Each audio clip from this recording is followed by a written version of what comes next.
ఏలి అంటున్నాడు, మీరందరూ నా దగ్గరికి వచ్చి చూడండి. దూరంగా ఉంటే అర్థం కాదు. మీరందరూ నా దగ్గరికి వచ్చి చూడండి. కానీ అందరూ ఏలి దగ్గరికి వచ్చారు అన్న చదవండి. జనులందరూ అతడు దగ్గరికి వచ్చారే. అతడు చాలా జాగ్రత్తగా గమనించాలి. కింద పడద్రోయబడిన యెహోవా బలిపీఠమును బాగు చేసి, ఆమేన్. అందరి వైపు చూస్తూ ఈ మాటలు వినండి. ద బ్రోకెన్ ఆల్టర్, పగల కొట్టబడిన బలిపీఠం, పడద్రోయబడిన బలిపీఠం, నిరులొచ్చిన బలిపీఠం. వాస్తవానికి బలిపీఠము ప్రత్యక్ష గుడారములో ఉన్న ప్రవక్తల చేతులలో ఉన్న ఆ బలిపీఠము దాని కొరకు కాదు. అది మండించబడేది దేవుని కోసం, అది కాల్చబడేది దేవుని కోసం, అది వినియోగపరచబడేది దేవుని కోసం.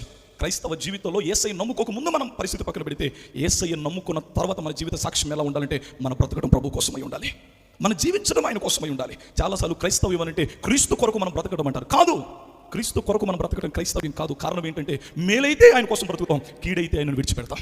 మరి క్రైస్తవ్యం అంటే క్రీస్తే మనలో బ్రతకటం.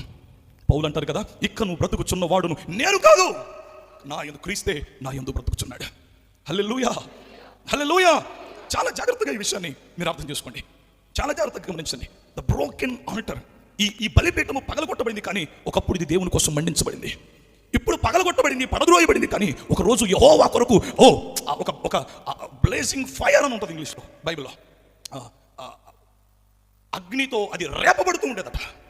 ఒకరోజు దేవుని కోసం వాడబడింది, ఒకరోజు దేవుని కోసం వెలిగించబడింది, ఒకరోజు దేవుని కోసం మండించబడింది, ఒకరోజు దేవుని కొరకు ఉపయోగపడింది. కానీ ఏ కారణమో తెలియదక్క, ఎందుకో తెలీదు, ఏమైందో తెలీదు, బలిపీఠం పగలగొట్టబడింది.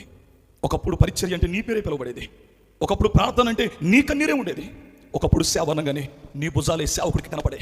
బట్ ఏమైందో తెలీదు, ఎందుకో తెలీదు, ఏం జరిగిందో తెలీదు. ప్రార్థనకు దూరం అయిపోయావా, పరిచర్యకు దూరం అయిపోయావా, సేవకు దూరం అయిపోయావా, సంఘానికి దూరం అయిపోయావా, దైవజనుని హృదయానికి దూరం అయిపోయావా.